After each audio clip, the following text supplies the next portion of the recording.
ಇನ್ನು ಕೊಲೆ ಕೇಸ್ ವಿಚಾರದಲ್ಲಿ ಮತ್ತೆ ದರ್ಶನ್ ಪವಿತ್ರ ಆಗಿ ನಿರಾಸೆಯಾಗಿದೆ. ಅಕ್ಟೋಬರ್ 4ರವರೆಗೂ ಕೂಡ ಇಬ್ಬರಿಗೂ ಕೂಡ ಜೈಲಿನೇ ಗತಿ ಇದೆ.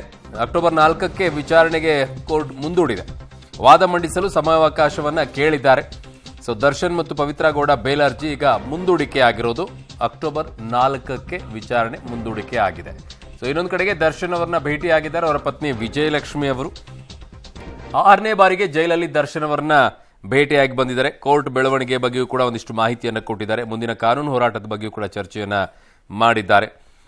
ಅವ್ರು ಭೇಟಿಯಾಗಿ ಅಲ್ಲೊಂದಿಷ್ಟು ಮಾತುಕತೆಯನ್ನು ಮಾಡಿ ಒಂದಿಷ್ಟು ಧೈರ್ಯವನ್ನು ತುಂಬುವಂತ ಕೆಲಸವನ್ನಂತೂ ಮಾಡ್ತಾನೆ ಇದ್ದಾರೆ ಅವರ ಪತ್ನಿ ವಿಜಯಲಕ್ಷ್ಮಿ ಅವರು. ಅಲ್ಲಿ ನೋಡ್ತಾ ಇದ್ದೀರಾ, ಬಳ್ಳಾರಿ ಜೈಲಲ್ಲಿ ಈಗ ಪತ್ನಿ ವಿಜಯಲಕ್ಷ್ಮಿ ಅವರು ಹೋದಂಥ ಸಂದರ್ಭದಲ್ಲಿ ಅವರನ್ನ ಕರ್ಕೊಂಡು ಹೋಗಿದ್ದಾರೆ, ಹೋಗಿ ಭೇಟಿಯಾಗಿದ್ದಾರೆ. ಇನ್ನೊಂದು ಕಡೆಗೆ ಅವರ ಸಹೋದರ ದಿನಕರ್ ಕೂಡ ಹೋಗಿದ್ದಾರೆ, ಅವರು ಕೂಡ ಭೇಟಿಯನ್ನಾಗಿದ್ದಾರೆ. ಎಂಥ ಪರಿಸ್ಥಿತಿ ಬಂದರೂ ಕೂಡ ಜೊತೆಗೆ ನಿಂತ್ಕೊಳ್ತಾ ಇದ್ದಾರೆ ಅವರು. ಇನ್ಯಾರ್ಯಾರು ಆಗಿದ್ದಿದ್ರೆ ಬಿಟ್ಟು ಹೋಗಿರೋರು ಹೋಗಿ ನಿಂದು ಅಂತೇಳಿ ತಲೆ ಕೆಡಿಸ್ಕೊಳ್ತಿರಲಿಲ್ಲ. ಬಟ್ ಅಷ್ಟೆಲ್ಲ ಹೊಡೆತ ತಿಂದು, ಅಷ್ಟೆಲ್ಲ ಏಟ್ ತಿಂದು, ಅಷ್ಟೆಲ್ಲ ಬೈಸ್ಕೊಂಡು ನಂತರವೂ ಕೂಡ ನೀನೇ ನನ್ನ ಪತಿ ಅಂತ ಹೇಳಿ ಅವರು ಕಷ್ಟದಲ್ಲಿದ್ದಾಗಲೂ ಕೂಡ ಜೊತೆಯಲ್ಲಿ ನಿಂತ್ಕೊಂಡು ಜೈಲಿಗೆ ಹೋಗಿ ಅವ್ರಿಗೆ ಏನೆಲ್ಲ ವ್ಯವಸ್ಥೆಗಳನ್ನು ಮಾಡಿಕೊಂಡು ಕಾನೂನು ಹೋರಾಟದಲ್ಲೂ ಕೂಡ ಅವರಿಗೆ ಏನೆಲ್ಲ ಧೈರ್ಯವನ್ನು ತುಂಬಬೇಕಾಗಿದೆ ಅದನ್ನೆಲ್ಲ ಮಾಡ್ತಾ ಇದ್ದಾರೆ.